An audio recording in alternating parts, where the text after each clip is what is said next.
Shalom and welcome to the Fan's Perspective. My name is Eliana. I'm a former IDF combat commander and a diehard Commanders fan. And today I'm going to be quick. Just a quick plea out there for Dan Quinn and Adam Peters. We are just over 24 hours out from the draft. Tomorrow night is the draft. I'm so excited. And my plea is this. Don't reach for a position of need. Don't do it. We have enough holes on this team. We have enough holes on the defensive side of the roster that we can pick any defensive player that falls. Do not reach for a receiver. Now, if Sonny Styles is gone, and Downs is gone, and Reese is gone, and the board just didn't fall your way, Jeremiah Love is there. Take Jeremiah Love. It's all good. No hard feelings. Arguably best player in the draft, and move on from there. But don't reach for a receiver. Don't reach for Carnell Tate at 7, who his ceiling is basically T. Higgins. I'm sorry, I would not take T. Higgins with the 7th overall pick. Don't reach for Jordan Tyson at 7. He's an extremely talented player, but he's injury prone. And this is not someone who I'm going to be banking on to be able to be healthy his whole career. And if we are drafting someone to eventually take the crown from Terry and become the next number 1 receiver, I do not want a player who has the injury history that Jordan Tyson has. I do not want Mekhi Lemon at 7. He's a great player, extremely talented player, but he's a slot. He's a very good slot, and Amon-Ra St. Brown is the comp, and that's a very high ceiling, and that would be great if that happens, but don't take that chance at 7. Go and take Sonny Styles, the best linebacker in this class, who could be Fred Warner. Go take Caleb Downs, who could be Eric Weddle, a just perennial all-pro. Take Arvell Reese, who could become the next Micah Parsons. These are the type of prospects that we're talking about on the defensive side, versus Carnell Tate, who you're hoping is T. Higgins. Fred Warner or T. Higgins. Who would I rather have on my team? Now, that's really hard. Micah Parsons or T. Higgins. Who would I rather have on my team? This is not difficult. Stop looking through things with the fantasy football lens of, ooh, I want a lot of yards and a lot of touchdowns and shiny objects and ooh, isn't it great? No. We have Chigakonkwo, who's a good tight end. We have Terry McLaurin, who's undoubtedly a number 1.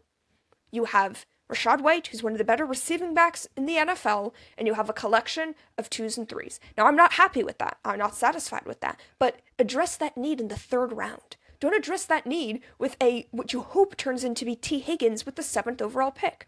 First of all, if he does, okay, is that your new number 1 receiver that you're really excited about? He's a good receiver. I don't know if a ton of teams would be banging down the door for T. Higgins to be their number 1. For sure, some teams out there, obviously Miami comes to mind. Sure, they would take any receiver, so that would work. Cleveland Browns, sure, all these teams with receiver needs. But if you're the Ravens, Zay Flowers or T. Higgins, I don't know. And that's already a lower half of the NFL type receiving room. If you're Washington, if I have to choose between Terry McLaurin and T. Higgins, this isn't even a conversation. And now if Tate isn't T. Higgins, and he's a step below that, why am I taking that with the 7th overall pick? Let's not be stupid over here, okay?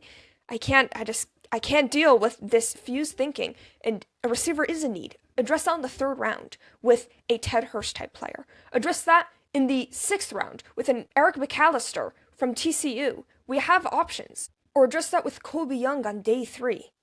This is not difficult, okay? Receiver is a need. You could get a receiver at any point in the draft. Receiver is the glorified running back position, and no one wants to talk about it. The reason why running backs are so undervalued is A, they have a really short shelf life. Receivers don't have that, okay? That's a big difference that they have.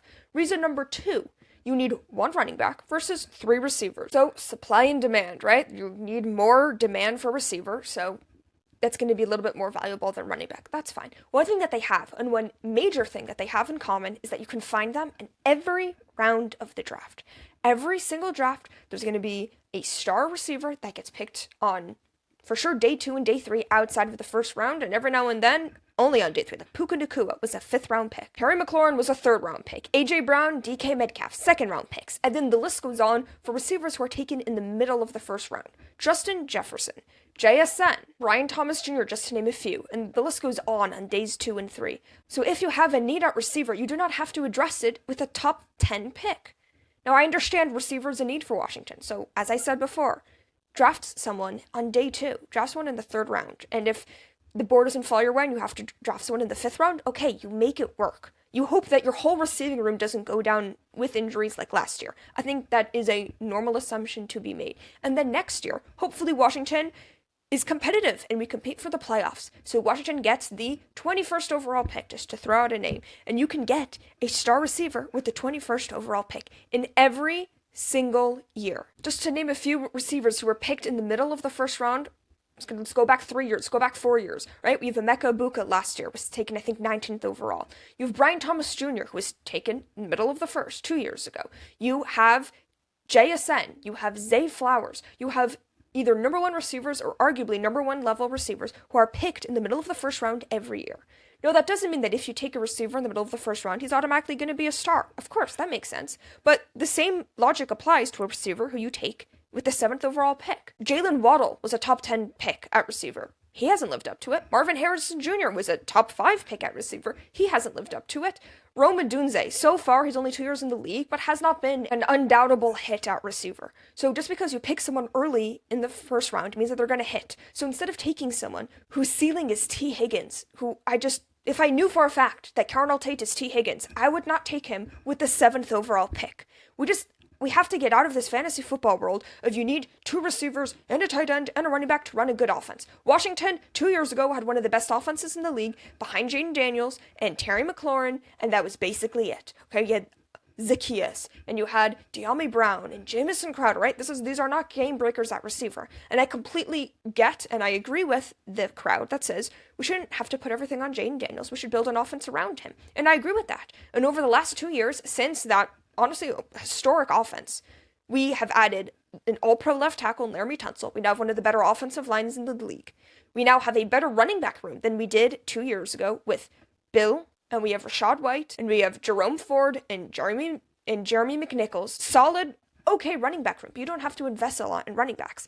And then at receiver, we still today have a better receiver room than we did 2 years ago. We still have Terry McLaurin, and we still have De'Ami Brown, and we have Luke McCaffrey, who's now going into his 3rd year, and Jalen Lane and Treylon Burks. That's better than Zacchaeus and Crowder. I'm sorry, but it is. Now, as I said before, we should still invest in receiver in the draft. That just doesn't have to be at the 7th overall pick. Give me a player like Sonny Styles, who's 6'5" and runs a 4.4 and has this huge wingspan and has this insanely high ceiling. Give me that player. Give me Caleb Downs, the best safety in college football since the day he stepped in as a freshman in Alabama. As a freshman, he led Alabama in tackles. He's been a 2-time captain at Ohio State, led them to a national championship, and was the best player on a defense that had Sonny Styles and Arvell Reese. All these players have much higher ceilings than receiver. Now, is a receiver a more valuable position than linebacker and safety? Sure. But is T. Higgins more valuable to his team than Kyle Hamilton? No. Is T. Higgins more valuable to his team than Fred Warner? No. So let's take players who have actual high ceilings and also pretty high floors versus someone who has a solidly high floor but not a very high ceiling. That is my plea to Washington, is do not reach for a receiver at 7.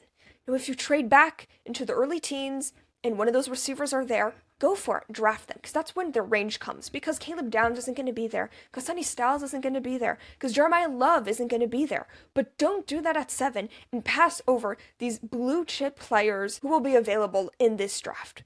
Now that's it. That's all I have to say. Just a really quick message here. But please, please do not reach on a receiver at 7. Take the best player on the board, and I promise you, the best player on the board will not be a receiver.